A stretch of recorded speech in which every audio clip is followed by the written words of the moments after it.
I'd like you to quickly answer the poll question on your screen as an exercise to illustrate the importance of decision-making at the appropriate levels. Okay, so simply just read the scenario and give me your response.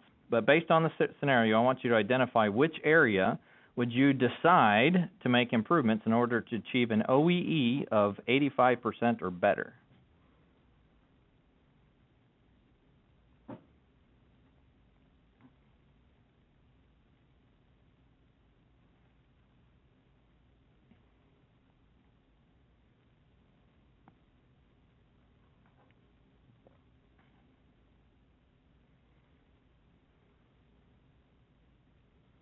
Okay, so I think the poll results almost ready to wrap that up. About 4 seconds. All right. What are we looking at here? It looks like most of you have decided to focus on unscheduled maintenance. Fairly typical response. There was a lot of no answer in that poll, and I'm assuming that's because overall equipment effectiveness is maybe something you're not tracking right now. It's a fairly important metric that we can use for the purpose of decision making, which is the point of this conversation. But many of you chose unscheduled maintenance. Very, very typical response. Let's look, however, at the data. When we make tactical decisions at the management levels, we often lead our organizations in circles because we're not close enough to the data. In this example, management is presented with an OEE figure of 64%. This is, I think, a fairly common practice, is that you see it reported on a dashboard or something similar in your organization. And each of you made a choice to focus valuable resources in some direction based on the perception of the number. Your perception of the number was unscheduled maintenance. Well, if we look at the data, however, we can see that the biggest opportunity that's impacting OEE, overall equipment effectiveness today, is personnel shortage. You can see that on the right side of your screen, that's the largest contributor to not creating value with the machines that we have available to us.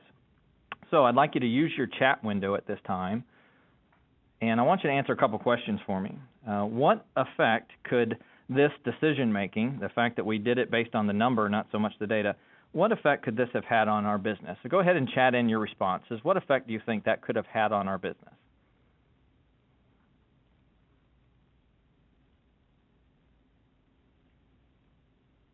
Okay, if you'll look over to the right side, some of you have started to chat in, the others of you, look on the right side of your screen, you've got a participants bar, you've got a chat bar. If you'll go ahead and click the little down arrow on that chat, or side arrow on that chat window, you can go ahead and give me a response. What type of effect would this have had on your business? Okay. We've got a couple of different things. It looks like the predominant response is lost production, misdirection of personnel, misdirection of improvement resources. Definitely, some of you, Roy, appreciate your smaller than expected impact on the problem. And in a lot of cases, I've used this scenario. We've actually seen this scenario a number of different times. People start focusing on that unscheduled maintenance, thinking that's the largest contributor. And the reality is their improvement efforts are unrealized, meaning they have no impact on OEE because it wasn't the biggest contributor. We see missed production targets, continuing to miss those production targets. And this absenteeism or personnel shortage is a real issue. I've seen this in a lot of different companies that I've worked with, Swagelok, Alcoa, Merck Pharmaceuticals, to where their downtime, their lack of availability to produce, as much as 27% of the downtime was a result of absenteeism. Okay? So in this discussion, if we transfer our decision-making rights to the people closest to the action, people closest to impacting overall equipment effectiveness, it could make a pretty radical impact on our performance. Okay, let's try a little bit different viewpoint. One of my favorite sports is NASCAR. I love racing, and NASCAR gives us a perfect illustration of an organization that is aligned for results. Okay, so again, another poll question coming up. Who has the greatest impact on the race outcome? The car owner, the crew chief, or the driver?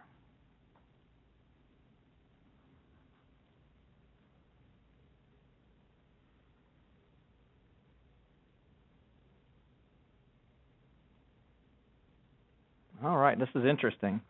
We got about 10 seconds before the poll closes here, but it looks like the majority of you are saying the crew chief. Okay, that's very interesting. Okay, for me, the answer would be the driver, and I'll kind of tell you why. I'll share with you why. Nobody picked the driver, actually. That's very interesting. Okay, let's go through this. The car owner sets the direction of the entire team, much like you as a manager might do within your organization. The crew chief coordinates the team actions and clarifies role responsibilities, just like an area supervisor might do that works for you. But it's the driver that makes the decisions in the blink of an eye that directly affects the race team's standing at the end of the race. And we'll go through a little bit of an example. Let's say that the crew chief, as they normally do, monitors fuel consumption and tire wear throughout the green flag runs and ultimately comes to the decision that it's time to pit at lap 345. He then radios his driver on lap 340 or maybe 344 and says something like, "Hey, Kevin, let's pit next lap." However, it's the driver, when we come to lap 345, who makes the key decision here to pit or to pass the pits by. And maybe he wants to hold on to his lead for a couple more laps and earn a few more points. The crew chief cannot make the decision for the driver or the team. The outcome of the race is decided entirely by the driver in the blink of an eye. Now, certainly, the crew chief helped to frame his decision, but ultimately it's the driver that has the biggest impact on the outcome.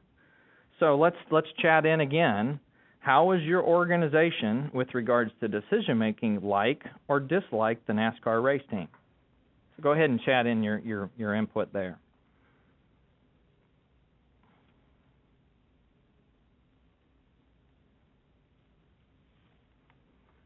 Paul says that they like it. That's great. Dislike, unlike. Brian, I'm sorry, you can't hear me for some reason. That's not good. Very similar. Daniel says very similar. We're gonna use this to kind of frame some of our discussion now. As a business leader, our first role should be to lead the people and to manage the process second. If we are consistent and effective in the first, the people will support the second. This is kind of a new paradigm of organizations that have embraced transformational change and have succeeded at aligning their organizations without a formal reorg or a major shift in the organizational structure, which is not always a good thing. You should avoid that if you can. So we're going to talk about shifting the alignment or the structure with regards to governance. Okay? The term governance in this context means a couple of different things. One, decisions should focus on setting or aligning expectations towards a specific result. Like in the NASCAR example, crew chief's decision to pit was in fact guiding the driver's decision to pit or pass, as the driver knew he could potentially cause the team to not reach their goal if he decided to pass. Second, as a leader, the metrics you monitor should enable you to steer the organization towards a specific objective. With regards to OEE, the metric, if used as a leading indicator, should steer your organization towards optimizing the value created by your manufacturing process. It should steer maintenance and operations to want to work together as both departments have an impact on the final result. And it should steer operators to proactively identify the losses from ideal performance so that these losses may be prevented in the future. Finally, you must use your influence to reinforce the policies and decisions designed to drive a desired result. Let's spend a few moments today talking about effective decision-making. In the early years of American manufacturing, decisions were made based on the step in the process, whereby a single manager was responsible for the performance of each step. The concept of divisional management was first practiced in Ford and General Motors in the 1920s and 30s in an effort to increase production capacity within a complex assembly process. By 1940, the structure had changed to a collaborative management structure, which took decision-making authority away from those functional divisional managers who were tasked with managing the process day to day. As companies grew and consumers became more educated, variations between the functional steps became more and more detrimental to the profitability of the business. Collaborative leadership structures were designed to bridge the performance gaps by narrowing the decision-making rights only to a select few, and we know these select few today as department heads. While the intent of this practice was good, it ultimately led to more divisions of management later and was flawed because decisions were made too far away from the day-to-day practices. Because of that, delays in the decision-making based on narrow views of the business, just as we experienced in the OEE example, inevitably led to declining operational performance. As a result of the declining performance, the economic impact of globalized markets, and increasing pressure from shareholders, by the year 2000, decisions were transitioned to yet another level above the floor, which is the executive ranks. And this occurred in most every mid to large-sized company throughout the world. Once again, the business of manufacturing was divided in order to help leaders focus on a single aspect of the business. This leadership and decision-making structure is probably most similar to your organization today. Decisions made at the executive level, however, are 4 to 5 layers above the floor and are based solely on lagging indicators and are ineffective in driving out variation and waste in today's lean manufacturing environment. While your company's chiefs are working hard to maintain strategic alignment, day-to-day decisions must be made where the rubber meets the road, at the floor. Decisions that guide optimization of existing processes should be made as close to the action as possible. Decisions which impact long-term strategic objectives, in contrast, should be made at the collaborative management levels. Lean means to work without waste, and the opportunities lost due to ineffective decision-making practices, which are constrained by your decision-making structures, is the biggest waste of them all. The rebirth of manufacturing organizations can be summarized by saying that philosophy must align with people and processes must be aligned with methodologies. Teach people the values of your business and the philosophies that must be maintained in order to preserve these values. Empower people with the tools they need, i.e. decision-making ability, so that they may manage the process in order to sustain the values. This is a cultural shift that will literally transform your organization without ever changing a functional structure. Let's continue this discussion around decision-making by examining an article entitled Stop Wasting Valuable Time. And this article was written by Michael Mankins and published in Harvard Business Review. Mr. Mankins defined the business issue around this article by saying that a delayed or poorly made strategic decision inevitably led to overlooked waste, higher operating costs, and missed opportunities. Michael's survey performed within 187 participating companies indicated that managers and executive leaders in many of the world's top businesses spend less than 3 days each month in a collaborative decision-making and less than 3 hours per month focused on strategic development. 65% of managerial meetings in these 187 companies are focused on daily operations and are called for the purpose of information sharing, group input or group discussions instead of decisions. Only 12% of the CEOs surveyed believe that their leadership team were quality decision makers.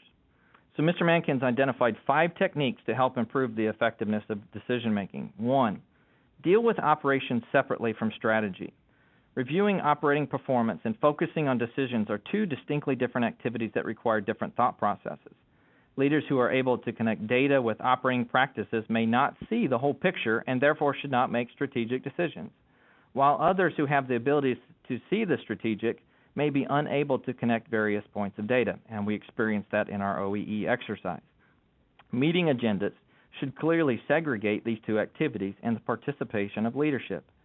Meetings to evaluate performance against strategic objectives should involve upper management or those who are responsible for each objective, while meetings focused on operational performance should involve superintendent and supervisory level leadership. Number 2, focus on decisions, not discussions.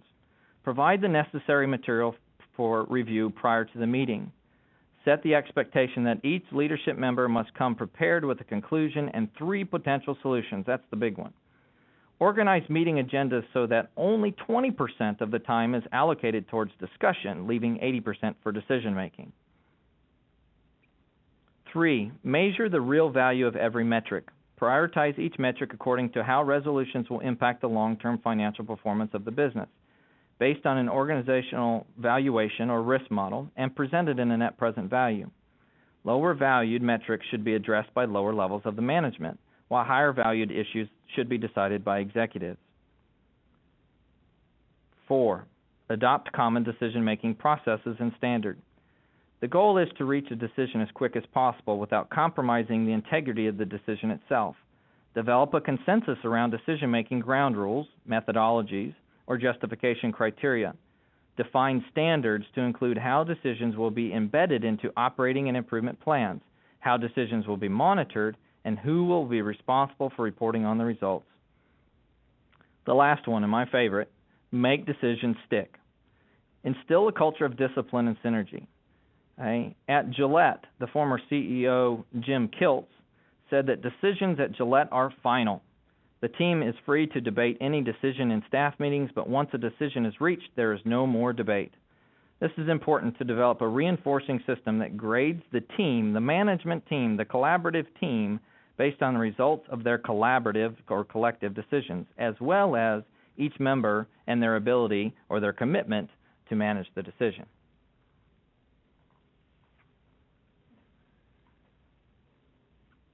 Technique number 3 speaks to the fact that your organization should only focus on those metrics which lead to valuable decisions or resolutions. Okay. In your participant window, you're going to see a little hand, and you can raise your hand here. So I want you to raise your hand if you can answer yes to this question. How many of your organizations have a dashboard? Okay, looks like quite a few of you. Okay, and using your chat window again, how many metrics are typically on that dashboard?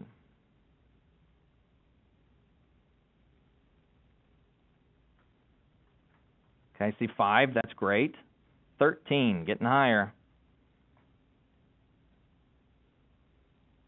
Okay, we've got some responses. Susan said that some of your BUs have a dashboard, but they don't include maintenance management KPIs. That's interesting. There's a dozen, there's 10.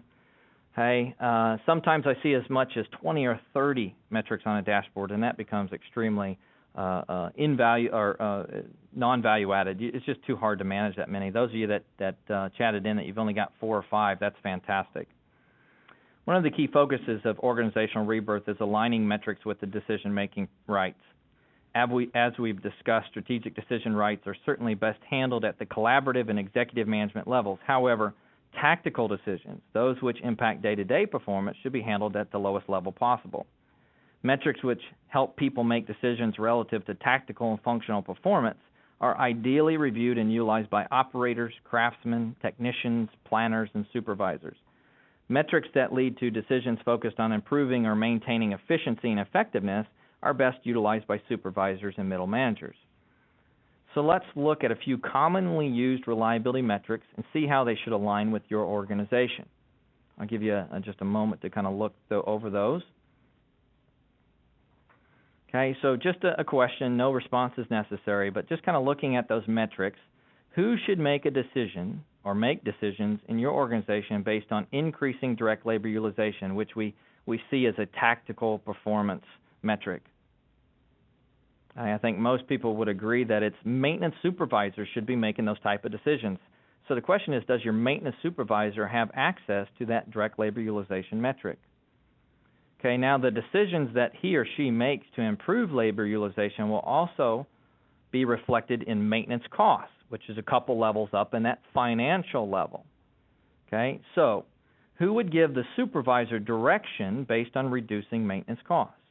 Obviously, the maintenance manager or somebody responsible for the maintenance budget.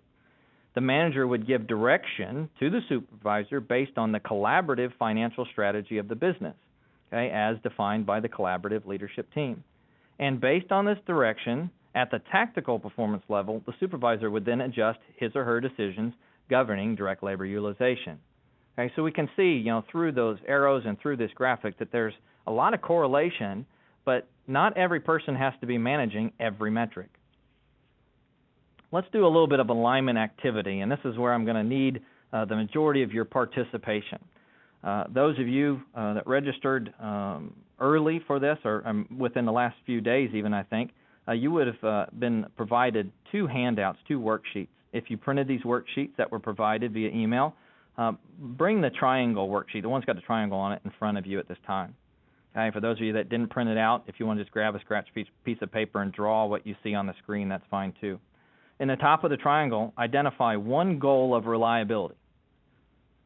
Okay, and after each one of these instructions, I'm going to pause for a minute to give you time to fill in your worksheet for just what's one goal for reliability.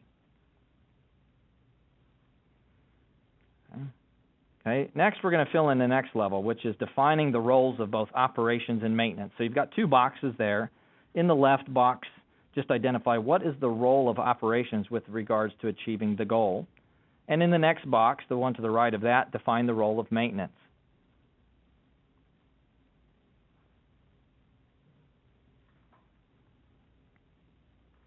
Okay, below your responses for both operations and maintenance roles, I want you to give me two things. Okay, under operations, describe how operators at the floor will measure their performance against the goal. Okay, again, this is relative to what you said the role is of operations in achieving the goal. And then do the same for maintenance craftsmen or technicians. How will technicians measure their performance against the goal? Again, the key is that they need to measure their own performance, hold themselves accountable to this.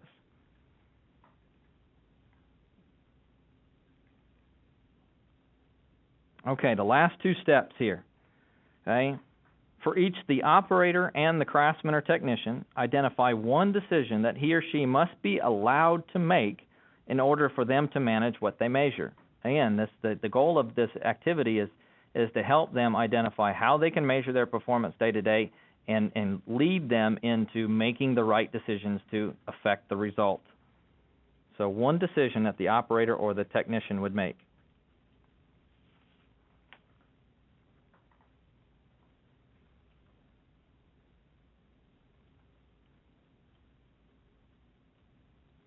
Okay. As the former CEO of Gillette, Jim Kilt, said, the team is free to debate any decision in staff meetings, but once a decision is reached, there is no more debate. This is critical when trying to make decisions stick, which was the fifth technique, and it is also a great example of how managers use their influence to reinforce policy, which was one of our definitions of governance. Leaders must demonstrate their commitment to each decision, those made by the collaborative structure as well as those made by the tactical and functional leaders. Okay? So let's look at this, how to make decisions stick. Make sure all leaders understand the number, and that's kind of the purpose of that last exercise, what it measures and what decisions should be made based on the number. Make sure all leaders know their role, again, pointing back to that last exercise in the decision-making process. Who provides input, who decides, and who executes the decision. Create the ability for leaders to execute decisions in a timely manner. Again, if we can get it down to the lowest appropriate level, we increase that timely decision-making, especially with tactical and functional decisions. Supervisors, for example, must be able to execute decisions immediately in order to drive performance day to day. We cannot wait for that collaborative discussion and collaborative decision-making structure. Reinforce the execution of decisions by communicating the link between the number and the result. And the last thing I want to say in making decisions stick is that we must remember leadership must walk the talk. If we make a decision, we've got to stick to it. Okay, one more exercise, and then we're going to wrap things up for today. Take that second worksheet and put it in front of you, and this one should have 3 columns on it. Again, if you're using a piece of scratch paper, you can draw these 3 columns like you see on the screen. In the first, far left column, let's identify the performance expectations for your department or your function. You can list 1, you can list 2, you can list as many as you want, and I'll kind of go through my example. One performance expectation of a maintenance manager might be to reduce maintenance costs. In the middle column, identify one decision, identify one action or a couple of decisions or a couple of actions you are responsible for in order to achieve the performance expectation. So in my example, if the maintenance manager's performance expectation is to reduce maintenance costs, and I am the maintenance supervisor, okay, I might make 2 decisions to impact that result. I might decide to authorize overtime or authorize contract labor. All right, in the third column, and this one's a little bit harder, far right column, identify the metric threshold that will indicate that it's time for you to make the decision or perform the actions that you've listed. This one's very important. Okay, for me, in my example, I said that I would make the decision to authorize overtime when my maintenance backlog metric hit 6 weeks.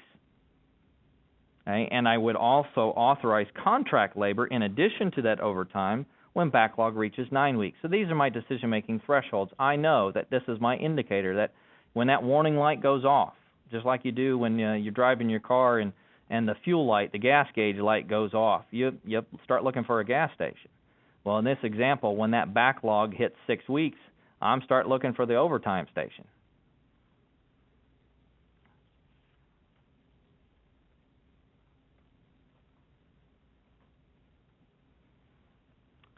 To close, if you lead them, results will come. Don't concentrate your efforts on managing the process. Let the people do that. Instead, focus on effective decision-making by evaluating strategic objectives at the collaborative levels, encouraging executive and collaborative leaders to set performance expectations to reach those objectives. At the managerial and supervisory levels, evaluate operational performance on a daily basis and make decisions in a timely manner and at the appropriate level to drive performance. I thank you for joining me today and joining the Business Connection. I thank you for your participation in today's webinar. Certainly would not have gone as smoothly without that. And I hope you find this information useful in helping to govern your reliability process. If you have questions, I encourage you to email me at dwyckoff@lce.com.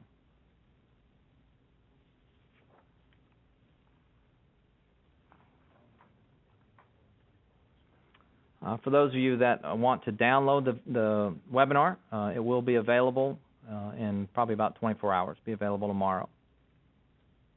Okay. It should be available at our website, www.lce.com. And I certainly encourage you to go to the Business Connection for other videos, other webinars, postings relative not only to this subject, but other subjects focused on reliability and business improvement.